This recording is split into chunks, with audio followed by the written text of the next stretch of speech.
Most of the blue chip cryptos out there, other than Bitcoin and Solana, have had a pretty tough 2024 so far this year. That's just the reality. At least that was the case until about mid-May, because that's exactly when we saw kind of surprising approval by the SEC of all those Ethereum ETFs. And so as a result, the altcoin market sentiment is starting to improve. Things are looking better, but most of the returns are still kind of modest. We always like to preach the fact that you got to do your own research in this space. You got to make the right calls. You got to vet your projects, do your legwork, be very diligent, be very judicious. And that is exactly what we're going to do today. We have this kind of a thought experiment where we're allocating $1,000 worth of funds. So $1,000 in capital, and we're asking the question based on a whole series of metrics. What's a better investment for $1,000 today? Ethereum or Chainlink?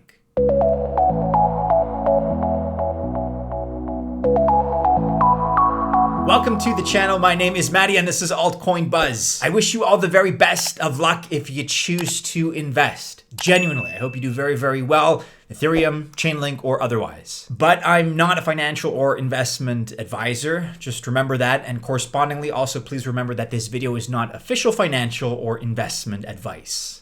Okay, so let's begin now with what we're going to call the bullish case for Link, L-I-N-K. This one's actually pretty easy to define because in the most general sense, if smart contracts continue to succeed, then so too will Chainlink. Therefore, a bet on the future growth of smart contracts is, at least in my opinion, by default, a bet on the future of Chainlink and its success.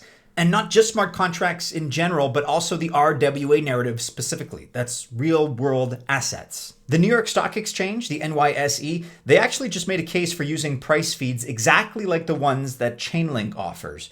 Their huge glitch in the market caused firms like Warren Buffett's Berkshire Hathaway to show as being down 99% last Monday. And again, that was just due to inaccuracies in the data being fed into their system. And remember, Chainlink doesn't only do EVM chains. Even though that is where much of the trading activity is, they just started integrating with Aptos. And they support Solana, Cosmos, Polkadot as well. Of course, these are big names in the industry.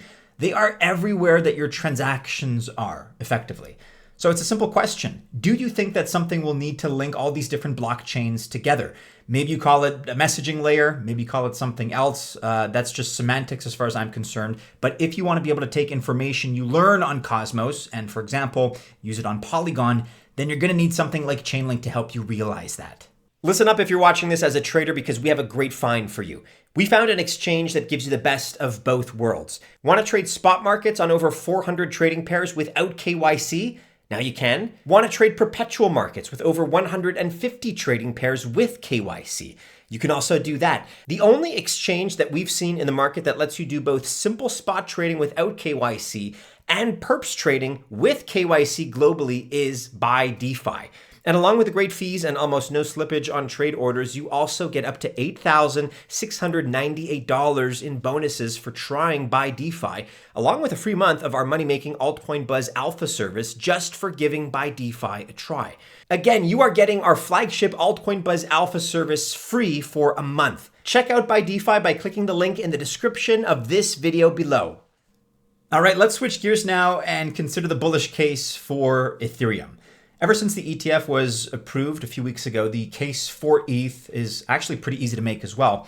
First of all, ETH is likely to be considered a commodity to US regulators instead of a security. That's an advantage, and really that alone is a huge deal in terms of regulatory compliance in the biggest market. Then the 8 ETFs were approved, which means that institutions have a chance to access ETH for their investor portfolios. There is one risk, however, that you should be aware of. The ETFs cannot stake their ETH. And look, that may not be a factor at all for investors that are adjacent to the crypto space but want a piece of it through the ETFs. But for somebody like me, for somebody most likely like you, that would almost certainly be a negative. Presumably, you'd want to stake your ETH if you're watching this video.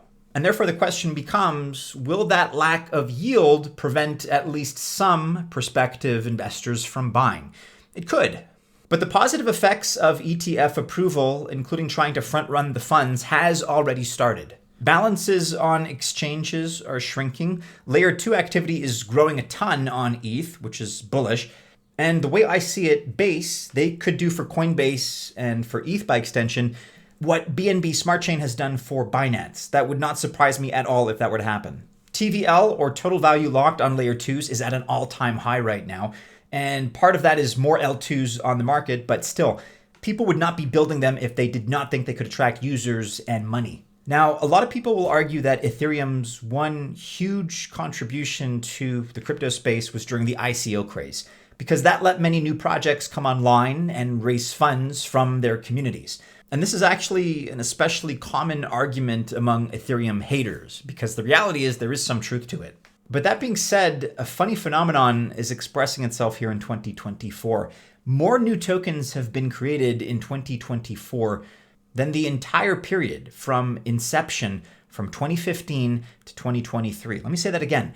More new tokens have been created in 2024 than from 2015 to 2023.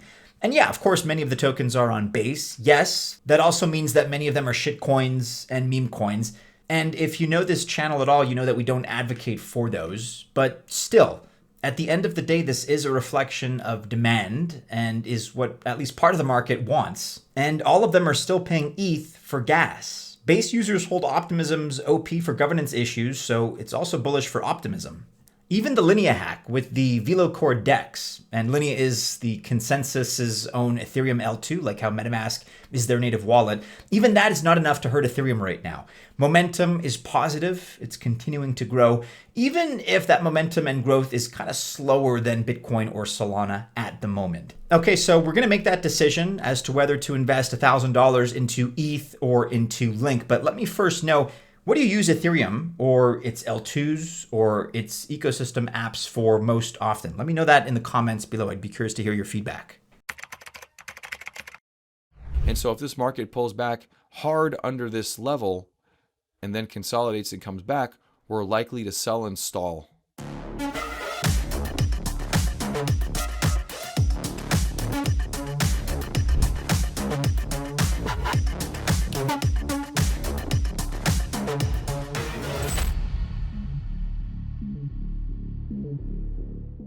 Okay, so we've seen the bullish case for Link.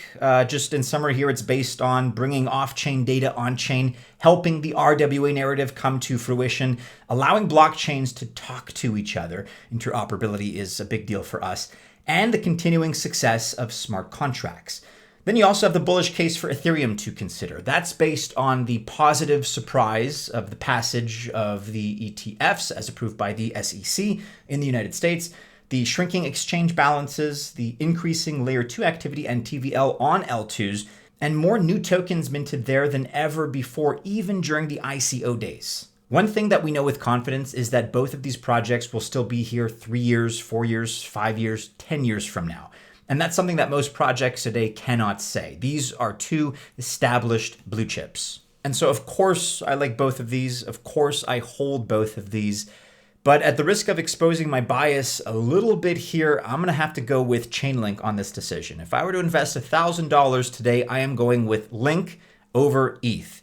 And all else being equal, it just really boils down to an analysis of the token value. So if we consider ETH, it's down about 25% from its all-time high at a market cap of $441 billion. Whereas Link is down further from its previous all-time high. It's down about 70% from its all-time high with a much smaller market cap, $9.3 billion versus $441 billion.